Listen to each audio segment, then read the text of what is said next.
ঐতিহ্য রক্ষা, জলাবদ্ধতা নিরসনে, কান্দিখাল খননে দ্রুত কার্যকর উদ্যোগ নেবে প্রশাসন, এমনটাই প্রত্যাশা এলাকাবাসীর। কুমিল্লা নগরীর প্রাণকেন্দ্র কান্দিরপাড়া, যে এলাকার নামেই নামকরণ করা হয়েছে ঐতিহাসিক কান্দিখালের। একসময় যে খাল ছিল নৌযোগাযোগ, ব্যবসা বাণিজ্য আর নগরীর পানি নিষ্কাশনের প্রধান মাধ্যম, বর্তমানে দখল দূষণে সে খালই হারাতে বসেছে তার অস্তিত্ব। কুমিল্লা থেকে এইচ.এ. মহিউদ্দিনের পাঠানো তথ্যচিত্রের রিপোর্ট।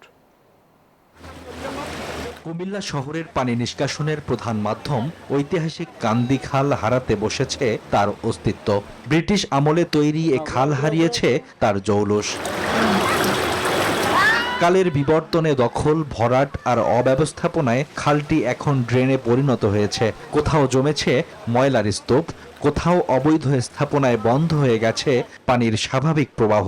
ফলে সামান্য বৃষ্টিতেই জলাবদ্ধতায় ভোগান্তিতে পড়তে হয় নগরবাসীকে। দুর্ভোগ বাড়ছে পথচারী, ব্যবসায়ী ও আশপাশের বাসিন্দাদের। কালের বিবর্তনে কান্দিখাল এখন আর কেউ চিনবে না, কারণ এটা দখল হইতে হইতে এখন কান্দিখাল ড্রেনে পরিণত হয়ে গেছে। আমাদের ড্রেনেজ সিস্টেমটা আপডেট না। কুমিল্লাতে সিটি কর্পোরেশন যে এরিয়া আছে, ড্রেনগুলোকে অনেক সংকুচিত করা হয়ে গেছে। আমি কর্তৃপক্ষের কাছে বলবো, সিটি কর্পোরেশনের কাছে বলবো যে ড্রেনেজ ব্যবস্থা যাতে ভালোভাবে করে, তাহলে আর এসব সমস্যা সমাধান অচিরে হয়ে যাবে। খালটি পুনরুদ্ধার করা গেলে যেমন জলাবদ্ধতা কমবে, তেমনি সংরক্ষিত হবে শহরের ঐতিহাসিক ঐতিহ্য।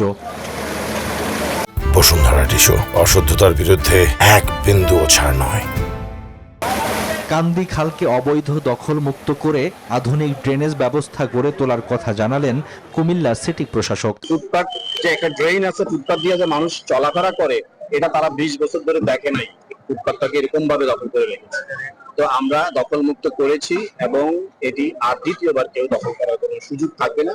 এটা আমরা কন্টিনিউয়াসলি আমাদের এই অভিযান অব্যাহত থাকবে, কেউ আর দখল করতে পারবে না। ঐতিহ্য রক্ষা, জলাবদ্ধতা নিরসনে, কান্দিখাল খননে দ্রুত কার্যকর উদ্যোগ নেবে প্রশাসন, এমনটাই প্রত্যাশা এলাকাবাসীর।